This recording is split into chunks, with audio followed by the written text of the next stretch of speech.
What up, web, and welcome to Dummy Data. So this is part two of our, going to Google and retrieving some data via an API. And basically what we're doing in this part is we're using Google's detailed search API query. And with this, it's going to basically give us more detailed information than our first place search. But our first place search gave us our place ID, which we need. And if we look on Google, it basically gives you all the information that you would need to set up the place details API call. And again, as you can see, what's required is an API key, and it's very easy to set up an API key on Google. It kind of walks you through an overview of how to do that. And we also need, what's required is the place ID. So we need the unique identifier per each location. And then we were able to layer in some optional parameters, such as the language, the region, the session, and some fields. But ultimately, within the fields we want the ratings per each location, and we want the price level per each location, as well as the formatted address. So basically what we're going to do is we're going to call onto Google again for some of this more detailed information. And we're going to create two macros to then create that API call and then to clean that data. And then what we'll have at the end of this is we'll have a nice little clean data set of Google data, and then we can now push that back to our BostonFood data. So if we pop into Ultrix, I'm going to start by taking the Google Places API data from part one and convert it to a macro input. Then I can bring in the Google Places detail API call. Here I need a place ID, and I'm saying that I want to retrieve the fields name, rating, formatted address, price level, and website. I'll pull down a formula tool and use a regex replace formula to input in my API key.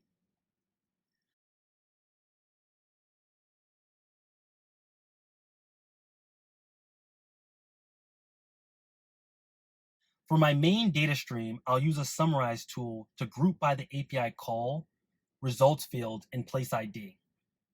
Then I can append in my API call using an append tool. Now what I want to do is to get the API call ready to be sent back up to Google. So I'm going to use a formula tool to replace in my place ID.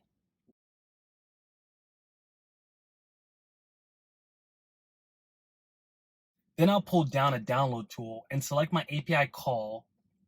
And to parse out the payload, I'll use the JSON parse tool. Lastly, all I want to do is add in my attributes for my Google Places API data stream, looking up based off of place ID.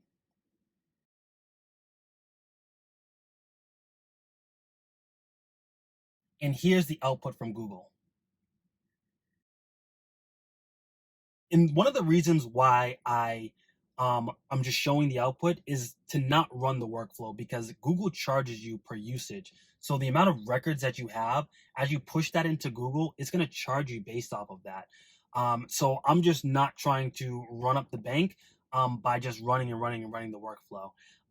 But the other caveat is that I'm breaking these up into two macros more for efficiency. And think about it like this. One macro, its main job is just to talk to Google and pull data down. In another macro, its main job is just to take that data, clean it, structure it, and then put it and then report it back into this main workflow. And the reason why that's more efficient is because think about if there's an issue with standardizing the data, right? I don't want to have to keep running the macro that pushes data into Google, because again, like I just said, it's going to charge me. So I want that to kind of be a separate process. And if I have to deal with the Google API, if something's not working, I don't want to have to keep waiting for it to clean and prep the data because I'm not there yet. So I just kind of split up the macros and then embed them, because to me, it's just a cleaner and more efficient process. So that's why I kind of have these two processes. And that's why we're kind of going to hop into this next macro to set that up. So to start, I'll convert my place detail API payload into a macro input tool.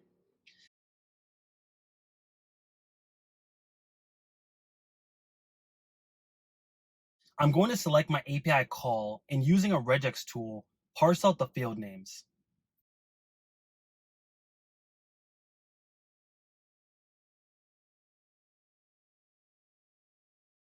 Then I'll use the text to column tool so that each field name has its own column.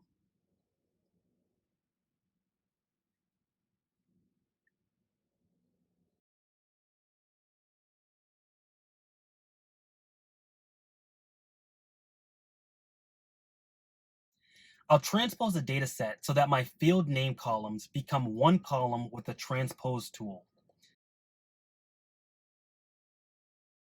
Then do a VLOOKUP on my JSON name and API fields column.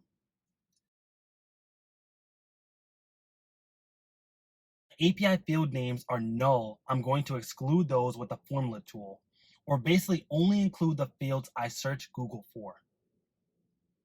Then I'm just going to pivot the data using a transpose tool.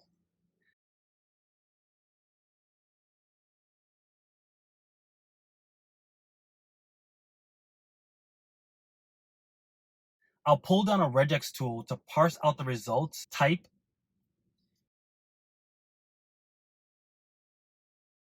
and using a formula tool, clean up the field.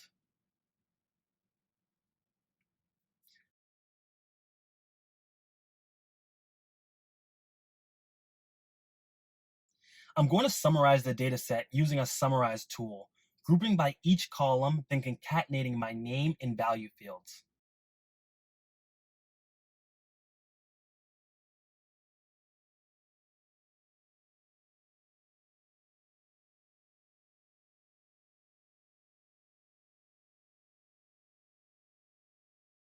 Using the crosstab tool, I'll select all my index columns, such as key, results, and place ID, then select my API fields as the column and value field as the data, just taking the first occurrence. And here we have what I want. Just to clean this up, I'll change some of my field types and sizes with the select tool and convert the output to a macro output tool. So if we hop back into our main macro, I'll just input in the macro we just created and convert the output to a macro output tool.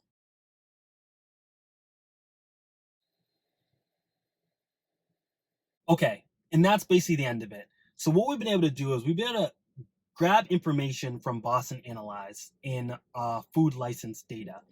Then what we're able to do is we were able to leverage Google's API, both their place search as well as their place detail search.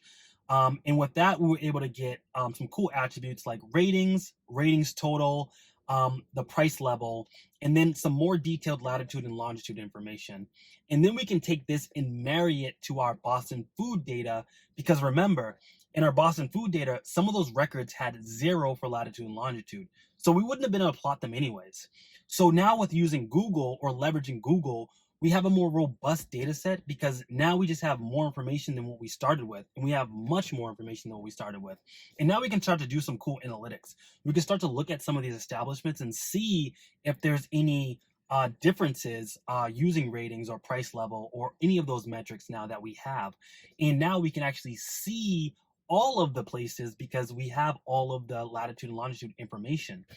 So that's what we got coming next. We're gonna basically put all of this together and hopefully try to pull out some cool analytics. So stay tuned.